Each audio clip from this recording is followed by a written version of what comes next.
WATD presents John Paul, the Car Doctor. All things automotive. Have questions? Call or text 781-837-4900. Now, here's John Paul, the Car Doctor.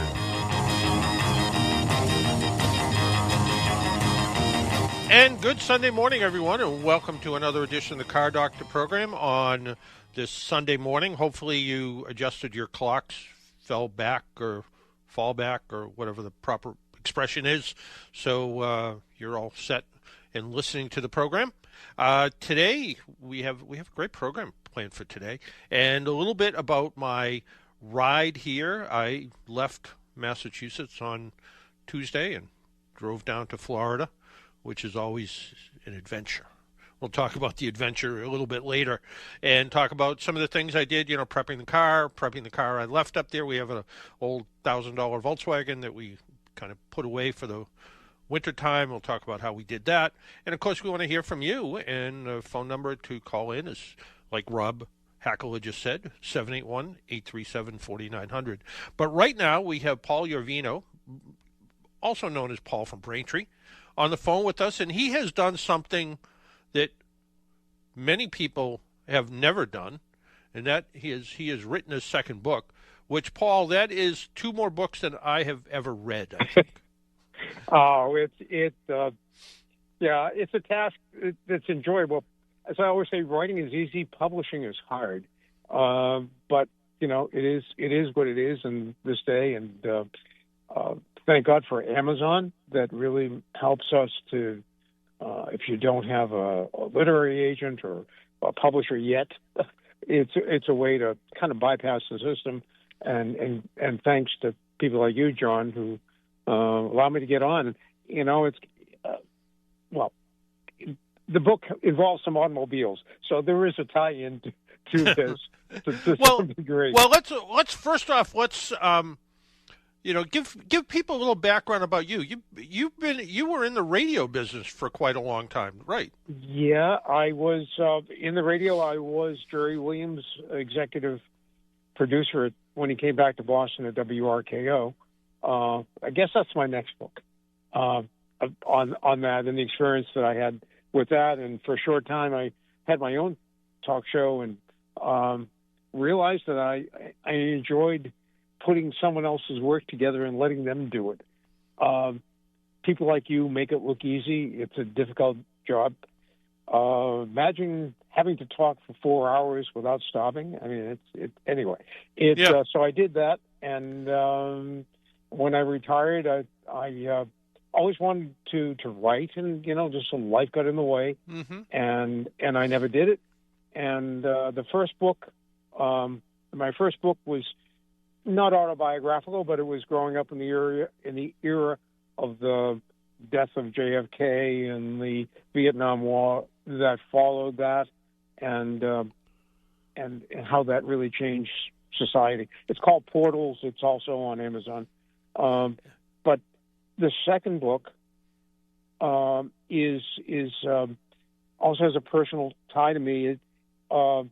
It's called The Man from Swan Lake, Hero of the Coconut Grove Fire, and it's about a survivor of the Coconut Grove named Clifford Johnson. Should I do just a quick Sure. Yeah. background on Coconut absolutely. Grove Fire? Happened 43 years ago, and 83 years ago, on November 28th, 1942.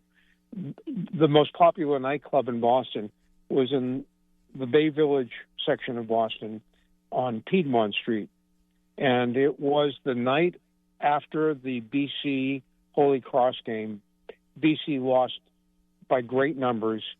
So they said there were fewer people from the Boston area and more from the Worcester area who were there. But a great number of people from this area were there. And sadly, 490 people died in that fire. The man who owned it eventually went to jail. There's a great documentary called 6 Locked Doors, and the owner had locked all the doors so you couldn't leave without paying. There was only one revolving door And that's where a lot of people died, piled up against that. And many people died not of the fire, but of asphyxiation from fumes over the flames and all. But there was one survivor named Clifford Johnson. He was a 21-year-old Coast Guardsman on leave. He was in the Coast Guard station here in Boston. He was from Sumner, Missouri, of all places. And he took his date to the Coconut Grove just as the fire broke out. And he did escape. He went back in several times thinking she was still there, trying to rescue her, and received burns over 47% of his body. Ended up at Boston City Hospital, which had, because Pearl Harbor was less than a year before, that preceded our entry into World War II.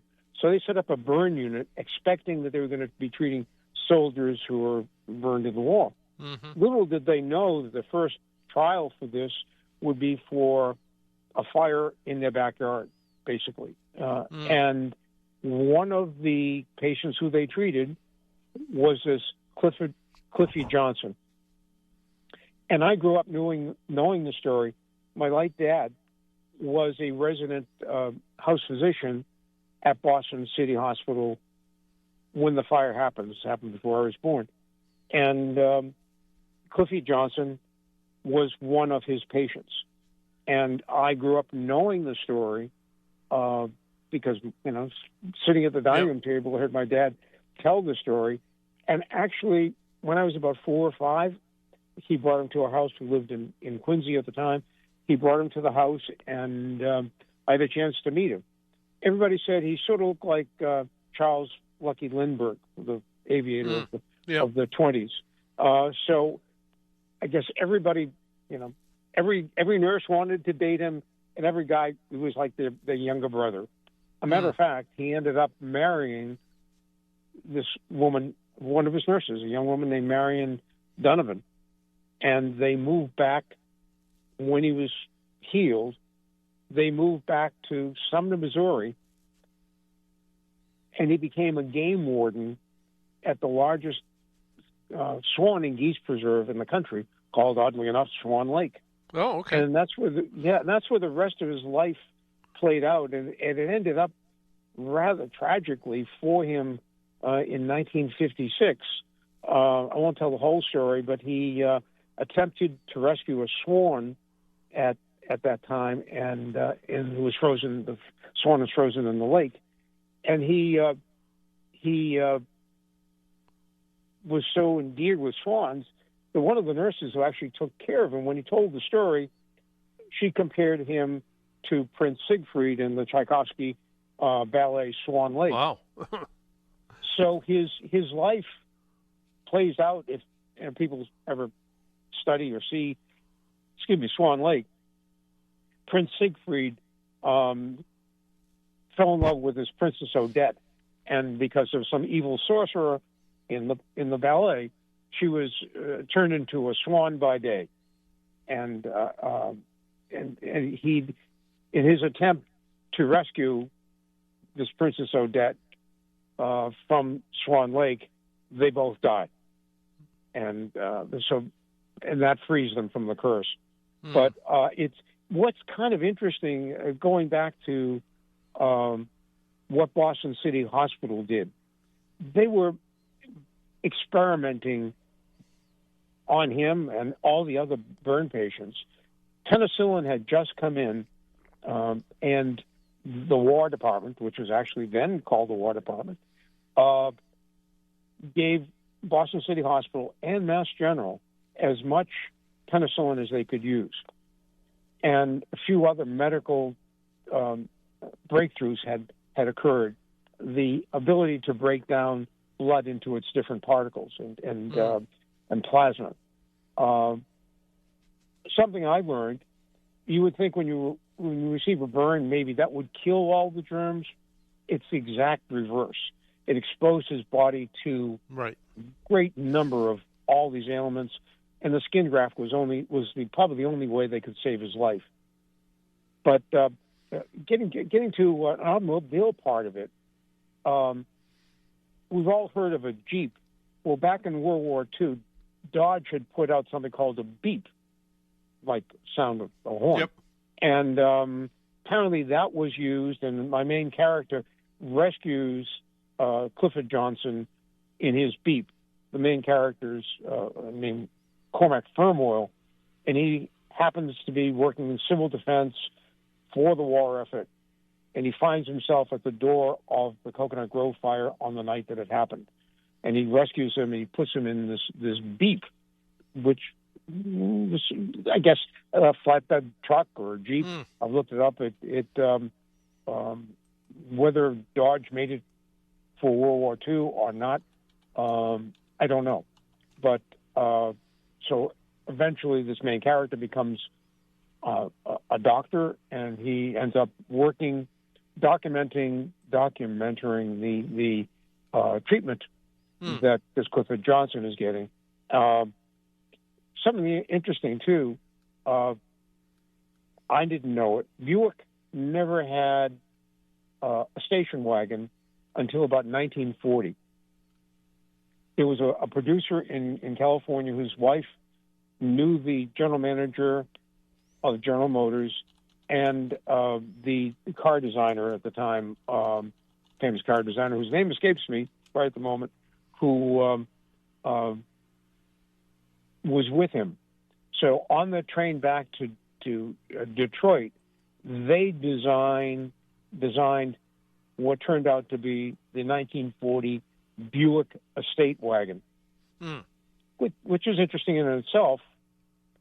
When it came off the production line, they delivered the very first 1940 Buick estate wagon to where? To the Coconut Grove nightclub in Los Angeles. There's an odd tie-in to that. And I have it that the game preserve through the estate actually buys that wagon and ends up in Sumner, Missouri. But the other cars that show up, a lot of Packards. This Firmoil character, Cormac Firmoil, the main character in the book, when he becomes a doctor, his goal was to buy a Packard. So we now find ourselves in 1956, and he purchased the brand new Packard Caribbean, I guess, what you call it. And so that was an interesting automobile in and of itself. It had reversible front seats, so they would wear evenly. It was the last gasp for Packard. I think I'm thinking the designer might have been Harley Earl. You were thinking of Harley Earl, exactly. Yeah. That's what he was. Yeah.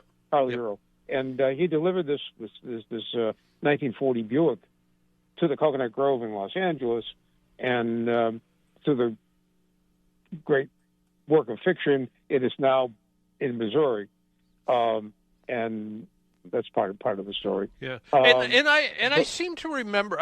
I remember when I was a kid, my father talking about the Coconut Grove fire, and how because of that fire and the tragedy, it required all buildings, commercial buildings, to have doors that opened outward rather than inward.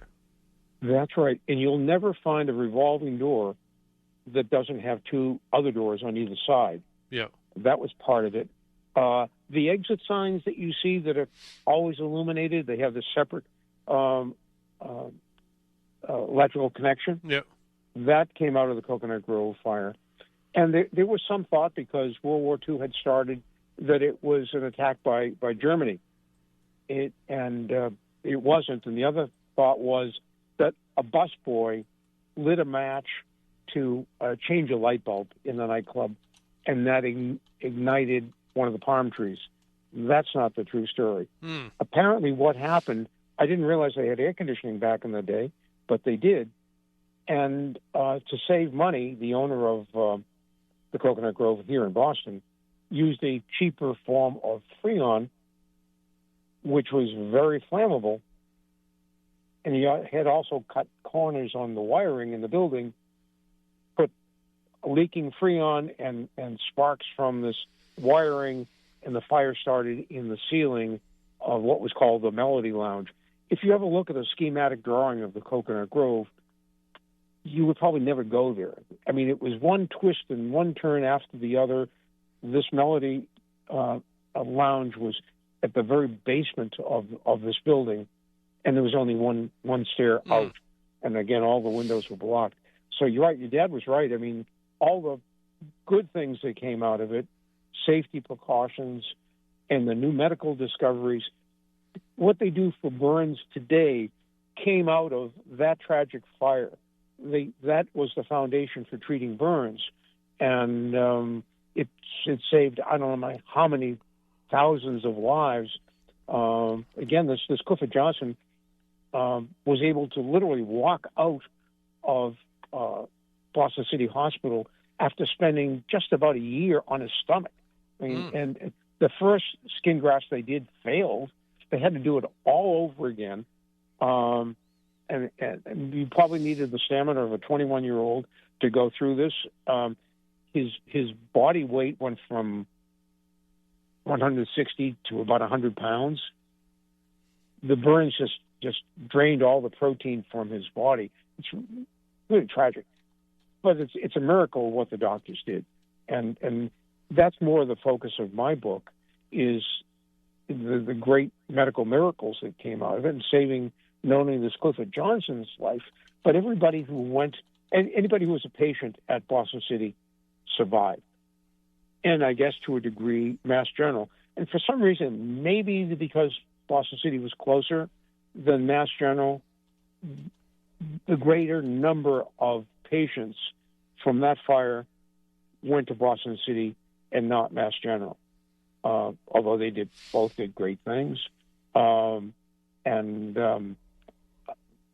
There's a mental health building in Boston called the Eric Lindemann Center. He was a psychiatrist at Mass General at the time, and he made a study of survivors of the Coconut Grove and how those the people that survived mentally, what they went through. And so a lot of positive things came out of just horrendous tragedy, the Coconut Grove. And they, every year on or about November 28th, they have a memorial service. The Coconut Grove was located on Piedmont Street, which is in the Bay Village section of Boston. They've changed a lot of configurations of the street, and the actual footprint of where the nightclub is now a condominium. And they first put a plaque on the sidewalk in front of the condominium, and the people who lived there were upset because it was attracting too much attention, so the city had to remove it. And now there's a little street named Coconut Grove Lane, I believe. But by this spring, there's going to be a permanent monument in what they call the Statler Triangle, which is right behind the Park Plaza, which used to be the Statler Hotel, which will be a permanent memorial to the Coconut Grove, to the survivors, to the Boston Fire Department that just did a marvelous job. This is the war, and they were shorthanded everywhere. So it's a remarkable story. And I touched on a lot of bases, I think.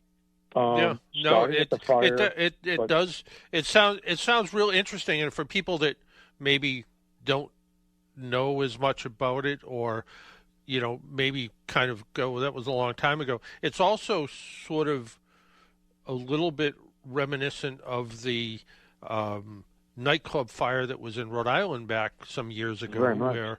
Where and did you know Don LaTulip?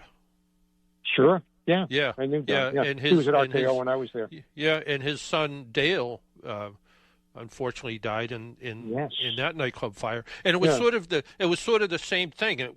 They put up like mattress foam for sound deadening that caught fire, and it was just a variety of bad decisions, including locked doors and things like that, because the place was overcrowded. They sold way too many tickets. They did the same thing here. It had a limit of maybe 400, or there were probably 1,000 people in the nightclub that night. Yep. So, I mean, that's, and a lot of politicians were bought off, to be very blunt, Yeah. Yep. And that happened to Boston, too. I mean, and that was, they turned the other way, and tragedy sometimes happens. Yeah. No. But, I remember Don talking about it. Yep. Yeah, no. If people want to find out more information about the book, how to find the book, where to learn more about it, what do they do? Well, basically, right now, if you go to Amazon, the book is on Amazon, both as a Kindle, which is online, or a paperback. The good thing about Kindle, I think they let you read the first 4 or 5 chapters for free. Oh, okay. Then, if you like it, you can buy the book there, and hopefully in a few weeks it will also be available at Barnes & Noble. That's a longer story for another show, but Barnes & Noble hopefully will be carrying it as well. So, I hope people gather some new information perhaps about this part of Boston that took place 83 years ago, but what came out of it is saving lives today. And I think that is an important thing to take away from this. Yeah. And have you ever considered either of your books becoming audiobooks? I haven't done that yet. There's a possibility to do that. Actually, I'm waiting for Steven Spielberg to call me to make a movie out of it. But there you go. Hasn't happened either. That would be the ultimate audiobook for me. But anybody know Steven Spielberg? Well, John, you my number. I will let you know, and I don't know the person particularly well, but there's somebody I know. He started writing books when he was in college, and he wrote a book about the rise and fall of the Beanie Baby fortune, which everybody kind of thought was kind of silly. But Beanie Babies sold for a few dollars, and then it went for thousands of dollars, and they went back to a few dollars again. But Apple reached out to him and said, "We want to make a movie about your book," and things. So you never know.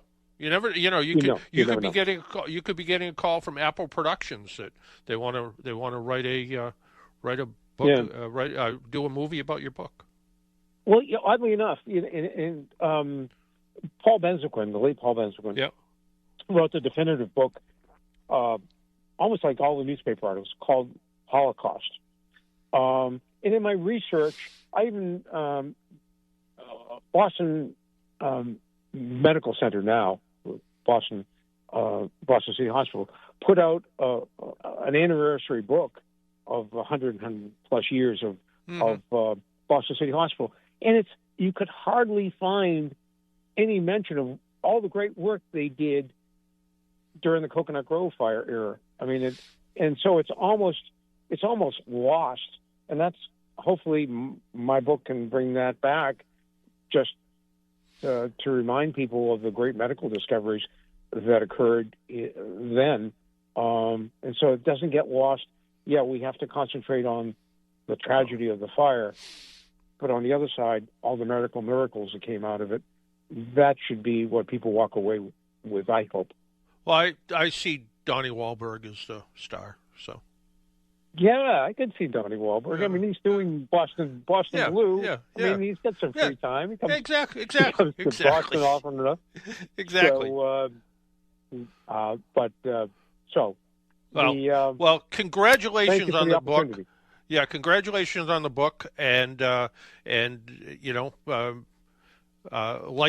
just before you came on, previously they did a little wrap-up show, and there was a guy working on his 20th book. So you never know, Paul. I've heard that. Yeah.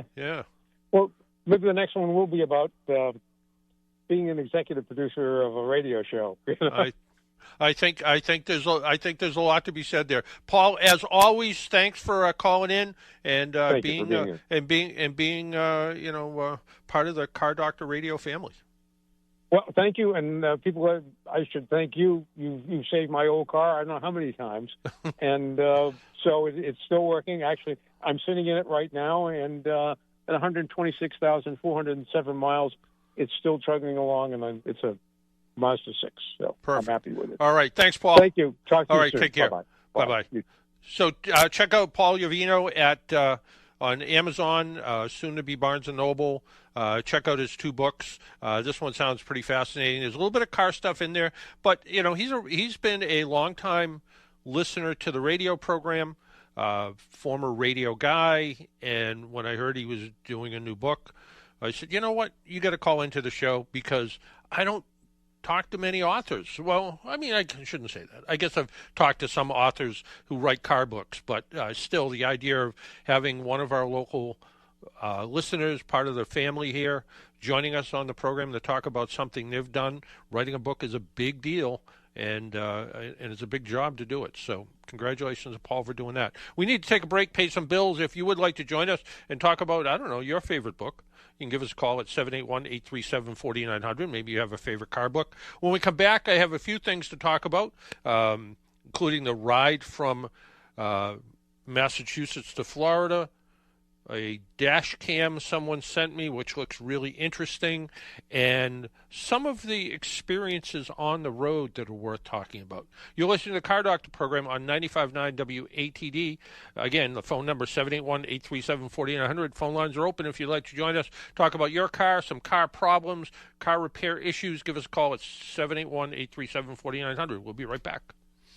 Even car geeks and do-it-yourselfers rely on AAA to give them extra peace of mind on the road. AAA offers 24/7 roadside assistance, whether you're in your own vehicle, a friend's car, or even a rental. Combine that with great rates on insurance, hotel, gas, and buying savings, and discounts on 8,700 brands, and you're covered on and off the road. Get a special membership offer today at AAA.com/join. That's AAA.com/join. Hi, this is Liz Loans. Tune into Twilight Showcase Radio, hosted by Sandy Stride and Keith James. Visit twilightshowcase.org. Twilight Showcase, tonight from 8 to 10 on 95.9 WATD. Make an appointment Sunday morning at 11 for John Paul, the Car Doctor, on 95.9 WATD. Now, back to the Car Doctor. And welcome back to the Car Doctor program on 95.9 WATD. My name is John Paul, the Car Doctor, here to help you with your car problems, car questions, whatever's on your mind. If you want to join us, 781-837-4900. Let's talk to, speaking of radio family, let's talk to Ken from Topsfield. Good morning, Ken. Good morning, John Paul. Before I ask you for some assistance with my car problem, I got to tell you the previous man you interviewed and had on was just outstanding. Well, thank you. Just great. I learned a little bit about cars, but I got a reevaluation. It was a tragic thing. I was before my time, but I was aware of it, and boy, almost 500 people died. Terrible. But what advances, and it was a great interview. So it blended with your program terrifically. Well, I appreciate that. Now, I have a 2001 BMW Z3 Roadster. All right. And it has 45,000 miles. And in June, the DSC code came on, which is Dynamic Stability Control something. Mm-hmm. BMWs have this. And I took it to my independent man, and he said because it was 01, he didn't have the scanning thing. So he recommended somebody in Newbury, Mass., who teaches this and was an old-timer that had all the diagnostics from time immemorial when codes came out and you could check things. Mm-hmm. Took it up to them in their first-rate outfit, never done business. And they had the car for a few days, and they evaluated it, and it said, about the codes that were stored. Mm-hmm. They finally came, after much diagnostics, they reset the yaw rate acceleration sensor 0-point calibration. Mm-hmm. That cost something. They replaced the yaw rate sensor, and they also replaced pod acceleration sensor. And it was fine. And then I was driving it home, and it came on again. So I took it back, and I left it for another week because they have a diagnostic guy, a special disc that comes in on, work certain days. Yeah. Long story short, it did it again. It went away, and it was away for 6, 8, 10 weeks. I don't do a lot of driving. Mm-hmm. and it came in again a month and a half ago, and we've been away. So I've got an appointment next week because they told me, and they were very good. They said, we stand behind what we do. Mm-hmm. And I appreciate that, especially when you're spending over $1,000 on Oh, sure, yeah. So it's going back, and it went away. When I turn the car off, it will go away, but it usually comes back on. Yesterday, I drove the car for maybe 30 miles. It has not come on again, but my confidence level is gone because it isn't. I don't think it's something that when it generally it shouldn't come on unless there's a problem or there's a thing with your steering in an emergency situation. Yeah, I mean, what for people that don't know what dynamic stability control does, it basically makes you a better driver because if you're starting to go into a skid, it will apply brakes. It looks at G-forces almost, that yaw sensor. People probably wonder, maybe somebody heard that, airplanes have yaw sensors so you know which direction they're going in. Kind of does the same thing. So what it does is it looks at kind of lateral forces as your car is turning and then can adjust things, everything from timing to brake input to try to keep the car going straight. So when the dynamic stability control is on, and you probably wouldn't drive a Z3 in the winter, but it becomes a much easier car to drive because it doesn't tend to want to skid. So that, can you drive the car with that acting up? Sure you can, but does it drive better because of it? And one of the issues, and I don't know, maybe issue isn't the right word, but this car uses, like many cars today, use a computer bus network to hook all these different modules together. And it could be an issue in the bus somewhere that's causing it to act up.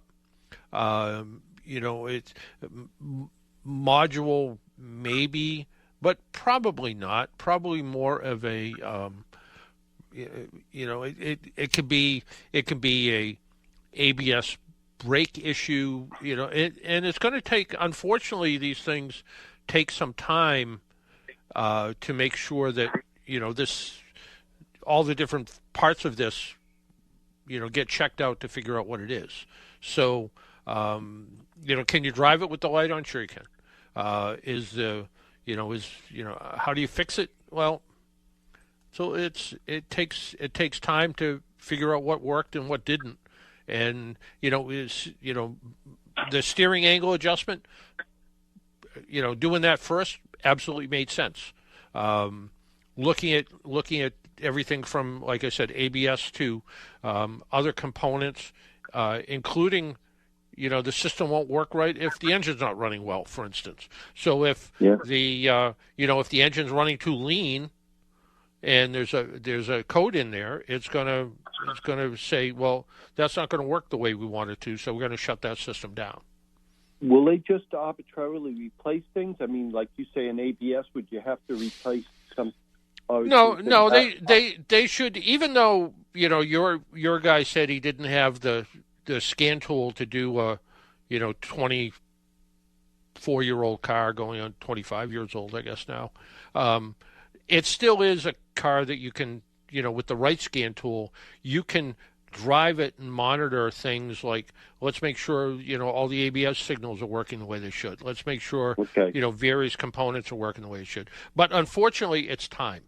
And it's one of these things that you have to look at all the various things. And one of the key things I have learned over my lifetime living in New England is corrosion is a horrible thing when it comes to all of these wiring issues and electrical issues with cars. And all it takes is a little bit of a corroded wire, poor ground somewhere that can cause these things to trip up and start to act up. So what I would do, and I'm sure what this garage does, and especially where they have somebody that comes in to kind of specialize in this, is take some really careful look at all of the wiring connections and ground connections, and and really test them to make sure that you're not losing something along the way that's causing this light to come on. So, a good visual inspection, looking for any signs of like green corrosion is enough to cause weird stuff to happen. Well, I appreciate that. I guess I feel comfortable with this outfit, indeed. Good. But I'm just going to have to who's the shop? Who are they? Angie's Automotive Service up in, and he's taught this man, I don't think it's Angie, I forget the man who's the old timer, but he's taught many independent, he teaches diagnostics, he runs a class up there. Yep. Yeah, I think I actually know who he is, so I think you're in good hands. I do, and like you, I'm in good hands, and thanks for the great program, and okay. Talk to you again. And what's a little scary is, the old timer that comes in, I think him and I are the same age, so I don't know. So, yeah. All right. You're younger All than right. and I thank you. All right. Okay, take care, Ken. Bye-bye. Thanks. Bye-bye. Our phone number, 781-837-4900. I think we're going to Tom in Weymouth. Tom? Tom? John, hey. Hello? Yep. Hello. Go ahead. Okay, John, I'm looking to upgrade. Uh-oh. Where'd Tom go? Jesse? Lost him. He was looking to upgrade. His phone, maybe. Let's go to John in Melrose. John? Hi, this is John now. I have a kind of a simple question, I guess. I'm looking to buy the best air pressure from gauge for car tires. Yeah. I have a number of them, and none of them seem to repeat the same. I'll have one that says, I'm just throwing out a number, 40 pounds. To say I measure with another one, and it's 45 pounds. But, the pencil ones, I got digital ones, the pen ones. Yeah. I was wondering what type, which one is the best one to buy? Well, it's kind of funny. I just got to Florida a couple days ago, and we leave a car here, a 10-year-old car here, and the first thing I did before I even started it up, or second thing maybe, was go around and check the air in the tires, because I put, the maximum air pressure for those tires is 43 pounds. I put 43 pounds in it before we left. So you will put that much in there, maximum? Maximum amount when the car's sitting still and not being used for a while, yeah. So, okay. But I wanted to go around because they're going to, it's been sitting here for, 5 or 6 months. So I want to go around and check the air pressure and see how it is. And I have a gauge that, I probably have 3 or 4 pencil gauges and one dial gauge and one little air pump that's got a built-in gauge. And I'm like, so I went out and the first gauge I went out there with, read like 26 pounds. And I'm like, oh, I guess, yeah. So then I hooked up my little air compressor that's got a digital gauge in it, and it said there was 32 pounds. So I'm like, well, that's not very good. Then, so I took that gauge and threw it away, and went back to another one, and I don't like the as nice as the digital gauges are. Yeah. Unless you use them all the time, you got to remember to put batteries in them and all that sort of stuff. And I kind of like a good simple pencil gauge or a good dial gauge. And the one I have is made by an old-timey company called Milton, Milton. And it's just a good little pencil gauge. It's got easy to read numbers because, I'm getting older and it's harder to read stuff. And it seems really accurate.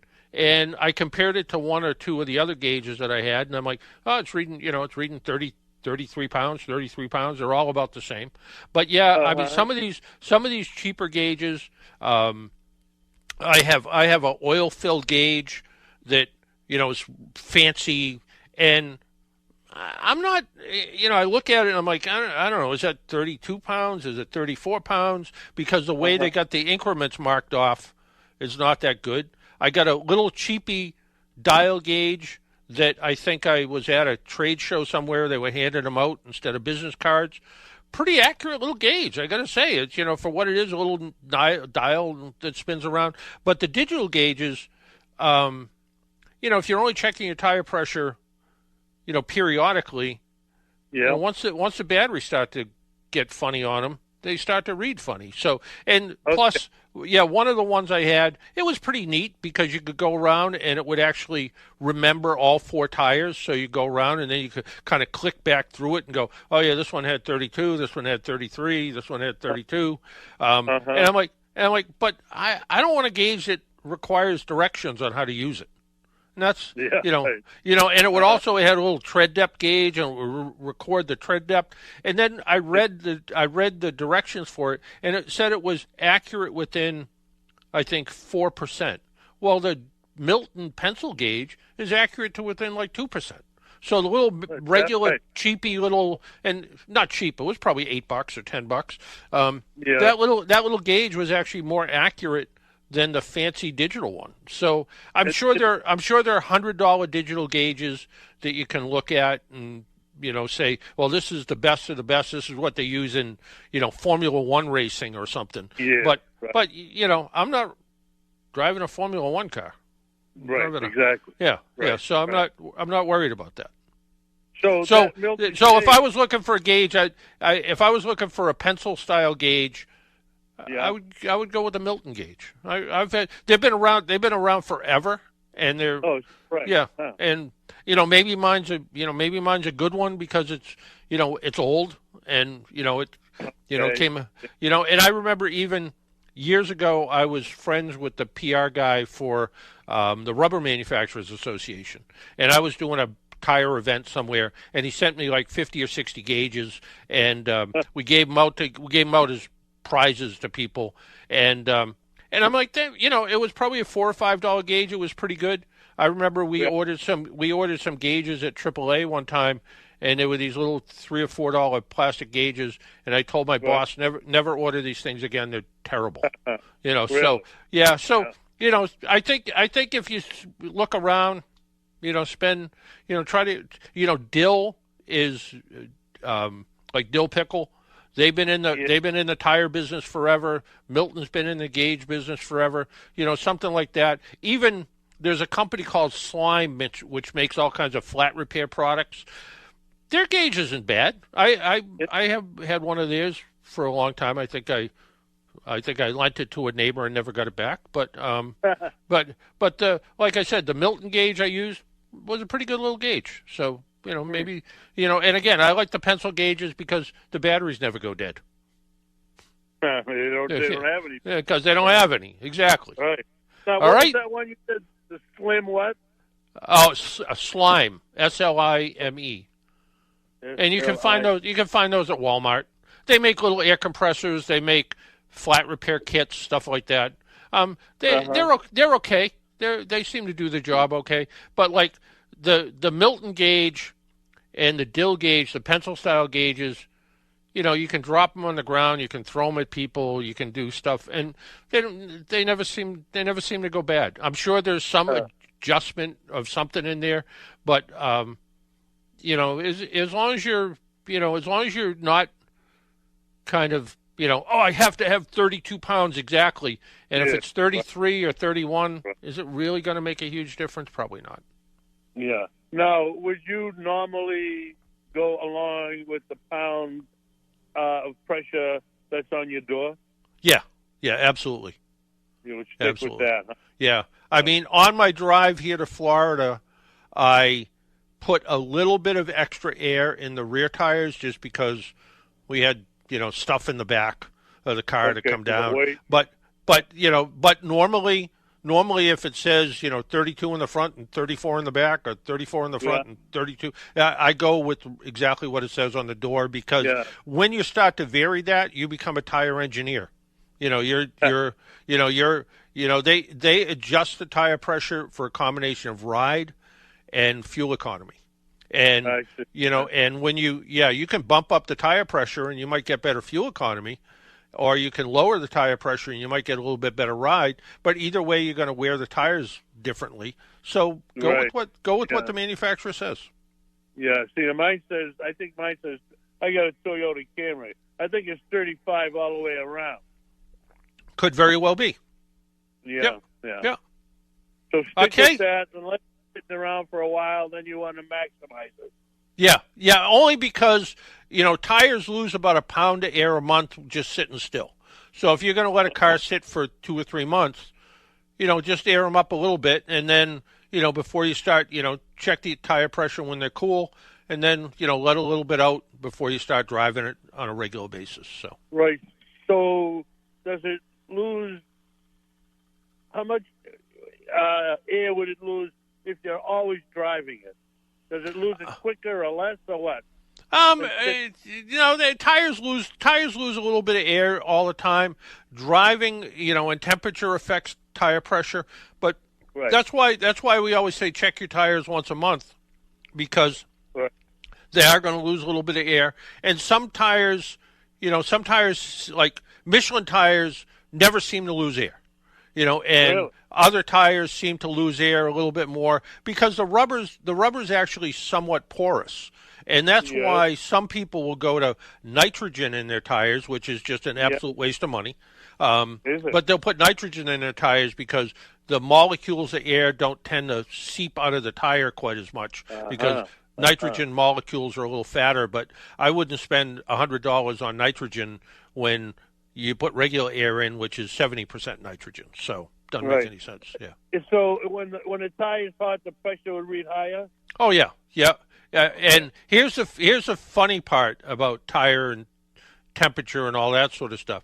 If you have, say your Camry calls for 35 pounds of air, and you have Right. 28 pounds of air in your tires, and you decide you're going to drive to the White Mountains on a hot summer day. By the time you get there, you might have 45 pounds of air in your tire. Really?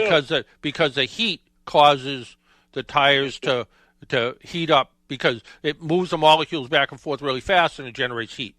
If you put 35 pounds of air in those tires, where they're supposed to be, drive that same drive, by the time you get there, you might have 37 pounds of air because the molecules aren't bouncing around as much, generating as much heat.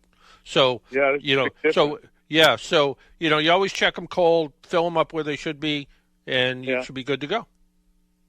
All right, sir. Okay. You gave me some good information. All right. Thank you. Okay, Have a take good care. day. All right, you too. Jesse, where are we going? Mike in Bridgewater? Yes. All right. Michael? Morning, John. Good morning. John, first things, have you eaten all the Halloween candy that you bought?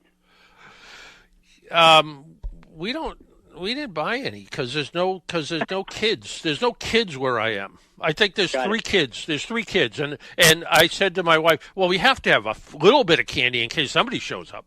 And I did have a Twix last night, but Well, that was, there you go. It's in the tradition.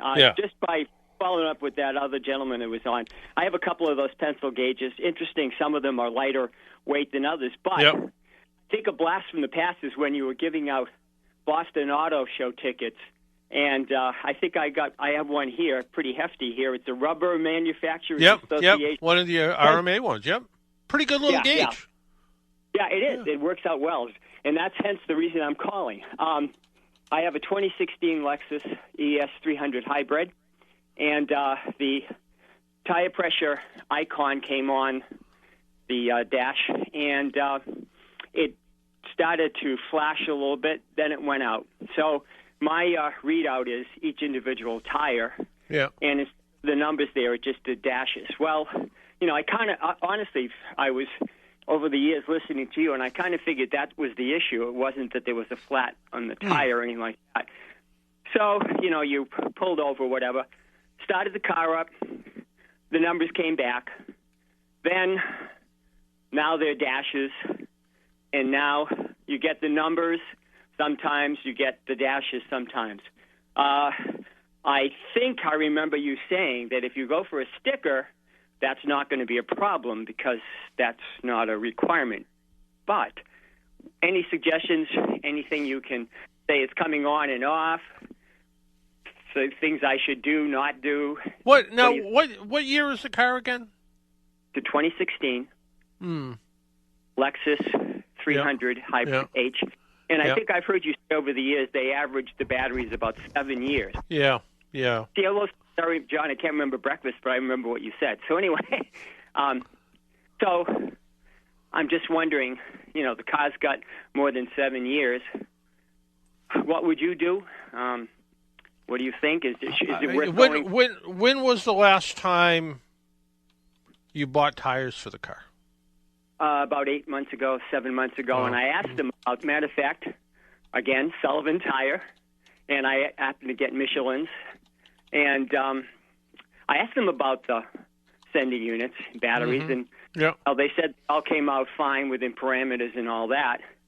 I probably should have done something about it when they were.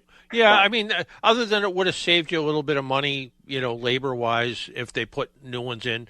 And, the tire pressure monitor light won't cause you to fail, or it never did cause you to fail, an inspection in Massachusetts. So that's not mandatory. The idea that you're losing the readout, to me, says that the transmitters in the wheels are starting to go bad. Okay. So can you just ignore it and check the tires with a gauge? Yeah, sure you can. Should you want to fix it at some point? The factory Lexus sensor, is probably $100. An aftermarket one made by a quality maker is probably half that. You do have to program them. They do have to be cloned or programmed so they do work. You could spend $400 to get the light to go out.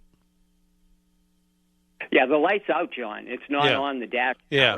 But I'm getting the readout. But it'll come back on. It'll come on one of these days.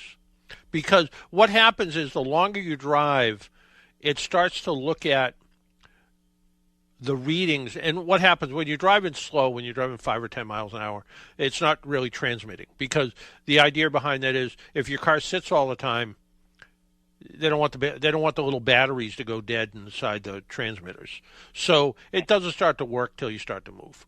And the idea that, once you drive 20, 30 miles, the computer that looks at the pressure is going to go, wait a second, I'm not seeing a reading.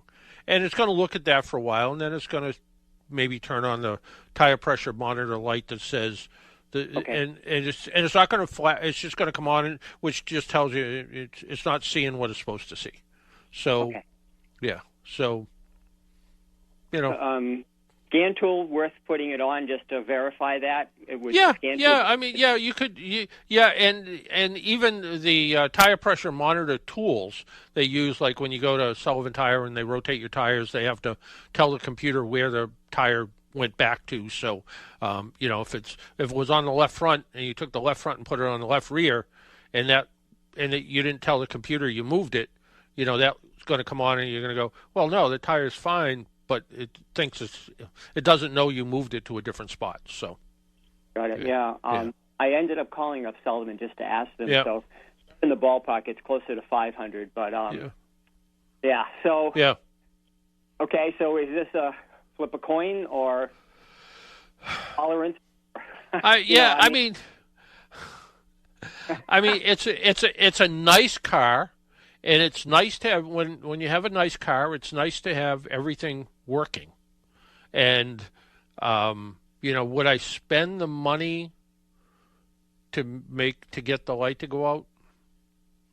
If I was planning on keeping the car a few more years, I probably would. Okay, all right, because the Sullivan was quoting about $80 for each sending unit. That's about right. Yeah.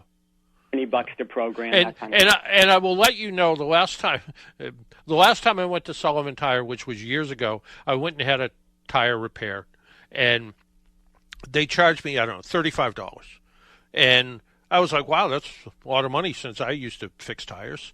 And I just recently, the old car that we keep at home, I had a slow leak in it, and I got tired of putting air in the tire, and I knew it was leaking around the rim because I couldn't find any nails in it. I brought it to a little local gas station and said, hey, can you fix it? Oh, yeah, we can get it right in. And guy goes, oh, yeah, it's leaking around the rim. He just broke it down, wiped it off a little bit, put some goop around it, put it back together. It was $50. Wow. Oh, my Yeah. word. Yeah, and I mean, he got it in right away. You know, I was kind of chit-chatting with the guy who was doing it a little bit, and I'm like, Yeah. Holy $50? You know, Wow. but yeah, it kind of hurt my feelings a little bit. Hey, we got to get going. We have another break to take before we get yelled at. All right, take care. Bye-bye. Jesse, do we need to take another break? I think we do, right? Desperately. Let's desperately take that break. You listen to the Car Doctor program on 95.9 WATD. We'll be right back and then probably go away. Even car geeks and do-it-yourselfers rely on AAA to give them extra peace of mind on the road. AAA offers 24/7 roadside assistance, whether you're in your own vehicle, a friend's car, or even a rental. Combine that with great rates on insurance, hotel, gas, and dining savings, and discounts on 8,700 brands, and you're covered on and off the road. Get a special membership offer today at aaa.com/join. That's aaa.com/join. Hello, Chris Bethany of Bethany Builders here.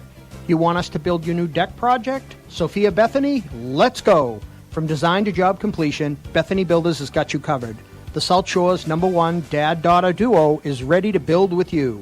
Just give us a call at 781-898-8018. You can find us on the web at BethanyBuilders.com, Facebook, and check out our projects on YouTube. Bethany Builders is fully licensed, registered, and insured. Call us today for your free estimate. Hey there, folks. It's Quinn Kelly reminding you to tune in Sunday night at 5 for the South Shore's first voice in sports talk radio, The Sports Exchange. Unmatched coverage of local high school action, as well as a relatable voice on all things Boston Pro Sports. We've got you covered live at 5 every Sunday night. Have a question for our host, missed last week's show, or just want to share a great sports story? You can find us on Twitter at SE on WATD. But remember, mark your calendar, folks, and we'll see you Sunday night at 5 for the Sports Exchange on 95.9 WATD. Make an appointment Sunday morning at 11 for John Paul, the Car Doctor, on 95.9 WATD. Now, back to the Car Doctor.